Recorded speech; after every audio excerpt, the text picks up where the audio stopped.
देश में मस्जिद और मंदिरों के विवाद के बीच संभल में चल रही बावड़ी और कुओं की खुदाई के बीच समाजवादी पार्टी के अध्यक्ष अखिलेश यादव ने अपने एक बयान से तूफान ला दिया। जी हां, अखिलेश यादव ने दावा कर दिया कि लखनऊ में 5 कालिदास मार्ग यानी मुख्यमंत्री के आवास में शिवलिंग, यानी सीएम योगी के आवास में शिवलिंग। अखिलेश यादव ने भी ये कहा कि मुख्यमंत्री आवास की भी खुदाई होनी चाहिए। अब अखिलेश यादव के इस बयान पर तगड़ी सियासत शुरू हो चुकी है और बीजेपी हमलावर हो गई है। तो आइए आपको दिखाते हैं ये स्पेशल रिपोर्ट। क्या यूपी में मुख्यमंत्री आवास के नीचे शिवलिंग है?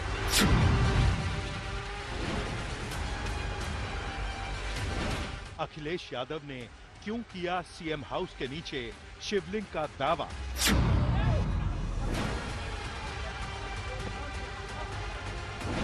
क्यों अखिलेश यादव कर रहे हैं मुख्यमंत्री आवास की खुदाई की मांग?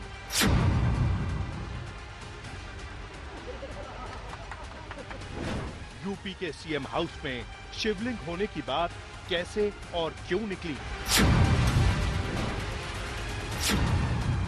सीएम हाउस में अखिलेश के शिवलिंग वाले दावे पर क्या बोली बीजेपी?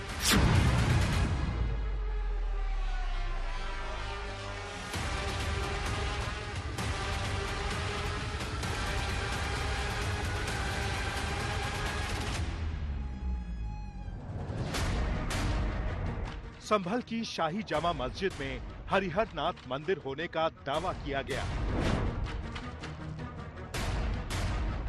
बदायूं की शाही जामा मस्जिद शमसी में नीलकंठ महादेव के मंदिर का दावा किया गया।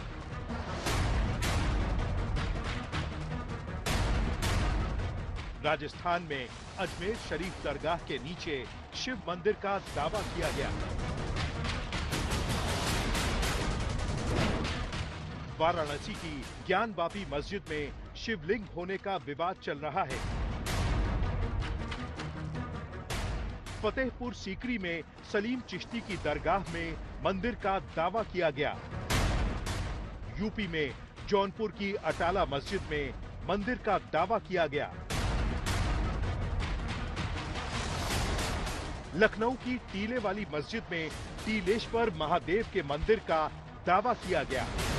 मथुरा की शाही ईदगाह में भगवान कृष्ण की जन्मस्थली होने का दावा किया गया। और अब अखिलेश यादव ने सीधे लखनऊ के 5 कालिदास मार्ग यानी सीएम योगी यानी यूपी के मुख्यमंत्री आवास में ही शिवलिंग होने का दावा कर दिया है और ये भी कह दिया है कि मुख्यमंत्री आवास की खुदाई होनी चाहिए। मुख्यमंत्री आवास में भी शिवलिंग है, इसकी भी खुदाई होनी चाहिए। सच में हमारा मानना, हमारा भरोसा है कि वहां पर एक शिवलिंग है, उसकी खुदाई के लिए हम सब लोगों को तैयारी करनी चाहिए। और मैं तो अपने पत्रकार साथियों से कहूंगा कि आप लोग आगे आगे चलो, हम आगे पीछे पीछे चलेंगे। अब सवाल ये है कि अखिलेश यादव ने मुख्यमंत्री आवास के नीचे शिवलिंग की बात क्यों बोली और क्यों मुख्यमंत्री आवास की खुदाई करने की बात कह डाली।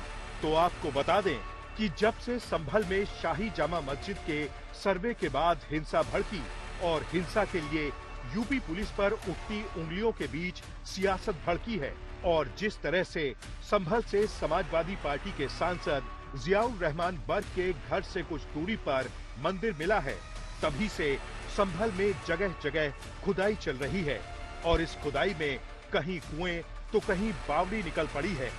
इसी खुदाई पर सियासत जोरदार चल पड़ी है। अब अखिलेश यादव ने सीधे यूपी के मुख्यमंत्री आवास के नीचे ही शिवलिंग की बात कहकर नई चिंगारी भड़का दी है। भारतीय जनता पार्टी क्योंकि केवल खुदाई ही कर रही है, उसको न विकास से मतलब है न नौकरियां देने से मतलब है, तो उनको समझना चाहिए कि राष्ट्रीय अध्यक्ष जी क्या कह रहे हैं। वो तो कह चुके हैं कि मुख्यमंत्री आवास का नक्शा भी चेक करवाना चाहिए कि वो पास है कि नहीं, क्या अभी तक चेक हुआ। तो थोड़ा अपने काम पे ध्यान दें और उत्तर प्रदेश को खुदाई प्रदेश न बनाएं। मैं समझता हूँ कि राम जी का जो आशीर्वाद है वो तेजी से पूरे भारतवर्ष में फैल रहा है।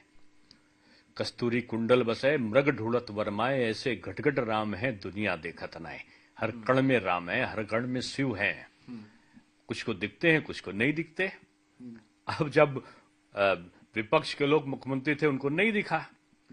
भगवान गोरखनाथ जी तो भगवान साक्षात शिव के अवतार हैं, और उनके पीठाधीश्वर जब मुख्यमंत्री आवास में जाएंगे तो वो तो मंदिर अपने आप से हो गया। जहां पर सत्य है, जहां पर सनातन का सम्मान है, जहां देवी देवताओं का सम्मान है, जहां सत्यनिष्ठा के साथ में जनता के प्रति जवाबदेही है, वही मंदिर है।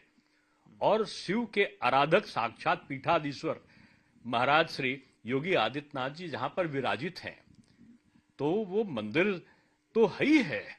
अब किसी को नहीं दिखा, ये उनका कसूर है। आपको बता दें कि संभल में शाही जामा मस्जिद के सर्वे और संभल में मिले मंदिर को लेकर खुद सीएम योगी ऐलानिया कह चुके हैं कि भगवान विष्णु का 10वां अवतार संभल में ही होगा। नेता प्रतिपक्ष कह रहे थे कि वहां की स्थिति ऐसी है कि अगर मंदिर आ भी जाएगा, मंदिर बन जाएगा। मैं कहता हूं, ये तो बाबरनामा भी कहता है कि हर मंदिर को तोड़ करके एक ढांचा खड़ा किया गया। आप तो एक श्रेष्ठ ब्राह्मण कुल में आपने जन्म लिया है। आप तो भारत के पुराणों की परंपरा पर विश्वास करते हैं। हमारा पुराण भी इस बात को कहता है कि भगवान विष्णु, श्री हरि विष्णु का 10वां अवतार संभल में ही होगा, उसी संभल में होगा। लखनऊ से समर्थ श्रीवास्तव के साथ आज तक ब्यूरो। सीएम योगी ऐलानिया कहते हैं कि संभल में खुदाई तो चलेगी। सीएम योगी ने यह भी कहा कि भगवान विष्णु का 10वां अवतार संभल में ही होगा। आपको बता दें कि संभल 68 तीर्थ और 19 कूपों के लिए जाना जाता है। संभल में सर्वे कर रही एएसआई की टीम मंदिर मिलने के बाद संभल और उसके आसपास खुदाई करवा रही है। और सिर्फ संभल ही नहीं, बल्कि देश में कई जगहों पर पुराने मंदिर मिल रहे हैं। हालांकि इस पर संघ प्रमुख के बयान के बाद संघ और साधु संतों के बीच भी बहस छिड़ गई। लेकिन अखिलेश यादव ने यूपी में मुख्यमंत्री आवास में शिवलिंग की बात कहकर एक और नई सियासत सुलगा दी। आइए देखते हैं हमारी ये स्पेशल रिपोर्ट। देश में जिस तरह से मस्जिद मंदिर ढूंढने का एक दौर सा चल पड़ा है, तेरी मस्जिद मेरा मंदिर तेरी मस्जिद का संग्राम सा छिड़ा है। यूपी सियासत अब इसी पर फोकस है। विपक्ष संघ प्रमुख मोहन भागवत का पुराना बयान भी याद दिलाता है, जिसमें उन्होंने कहा था कि हर मस्जिद में शिवलिंग मत ढूंढो। केलं म्हणजे हिंदूमध्ये नेता होता येतं म्हणून, किंवा अतिरेकी भूतकाळाच्या ओझ्याच्या परिणामामुळे अतिरेकी तिरस्कार, द्वेष, शत्रुता, संशय याच्या पोटी। लेकिन देश में शहर शहर निकलते पुराने मंदिरों की खोज और दावों को लेकर संघ प्रमुख मोहन भागवत ने 19 दिसंबर को भी एक बयान दिया था। असं केलं म्हणजे हिंदूमध्ये नेता होता येतं म्हणून, किंवा अतिरेकी भूतकाळाच्या ओझ्याच्या परिणामामुळे अतिरेकी तिरस्कार, द्वेष, शत्रुता, संशय याच्या पोटी रोज एक नवीन प्रकरण काढणे, हे कसं चालेल? लेकिन जब से मोहन भागवत का ये बयान आया, संघ बनाम साधु संत हो गया। देवकी नंदन ये कहेगा अयोध्या हुई हमारी, काशी मथुरा लिए बिना न हमें मिलेगी शांति और न 100 करोड़ सनातनियों को मिलेगी शांति। अब संभल में चलती खुदाई और मंदिरों की खोज पर संघ और साधु संतों में बढ़ती खाई के बीच अखिलेश के यूपी के मुख्यमंत्री आवास में शिवलिंग वाले बयान ने नई सियासत को हवा दे दी है। हम तो कह रहे हैं ना कि चिंगारी का खेल बुरा होता है। सच बात यह है कि अब आप जब खोदेंगे तो एक समानुपातिक भाव से खोदिए आप। हम तो आरोप भी लगा रहे हैं कि भारतीय जनता पार्टी के केंद्रीय कार्यालय के नीचे भी हो सकता है कि युधिष्ठिर जी का जो यहाँ राजसूय यज्ञ हुआ था वो मंदिर हो। खोदिए उस कार्यालय को भी। अब अखिलेश जी ने कहा है वहां पर शिवलिंग है, खोदिए उसको भी। आपकी सरकार सिर्फ खुदाई की सरकार है। आपकी सरकार बेरोजगारों को रोजगार देने वाली सरकार नहीं है, आपकी सरकार महंगाई कम करने वाली सरकार नहीं है, आपकी सरकार सिर्फ सांप्रदायिकता बढ़ाने वाली, वोटों की फसल के लिए जहर की खेती बोलने वाली, हिंदू मुसलमान करने वाली सरकार है।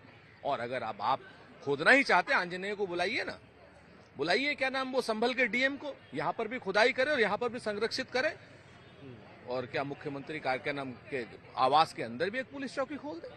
कुछ लोग जो है विदेशी आक्रमणकारियों की सांप्रदायिक करतूत के सामंती संरक्षक बन गए हैं, और ऐसे सामंती संरक्षक जो है वो दावों की बकैती और दावों के बवंडर के जरिए हर फसाद में सांप्रदायिक मफाद ढूंढते हैं, फायदा ढूंढते हैं। इसलिए जो सनातन संस्कृति और संस्कार है उसके खिलाफ जो साजिशी सिंडिकेट है उससे हमें सावधान रहना। अब समाजवादी पार्टी और विपक्ष वाले बीजेपी पर खुदाई वाली पॉलिटिक्स के आरोप लगा रहे हैं, तो बीजेपी जवाब में कह रही है विपक्ष वाले सनातन धर्म को चुनौती दे रहे हैं। खुदाई तो खुद ही लोग हैं, खुदा या ईश्वर तो हर जगह है ही है। ये वो लोग हैं जो सनातन को चुनौती देते हैं, सनातन का अपमान करते हैं। इनको पता ही नहीं है सनातन तो ऐसी परंपरा है कि कहते हैं कि मानव का कल्याण हो, जो दुश्मन है पाकिस्तान या बांग्लादेश उसके भी मानव का कल्याण हो, प्राणियों में सद्भावना हो, जो जीव जंतुओं में सद्भावना की बात करता है वो सनातन है। और उसका विरोध करने वाला विपक्ष, मैं समझता हूं कि भारत की व्यवस्था को समझने वाला विपक्ष नहीं है। लखनऊ से समर्थ श्रीवास्तव के साथ आज तक ब्यूरो।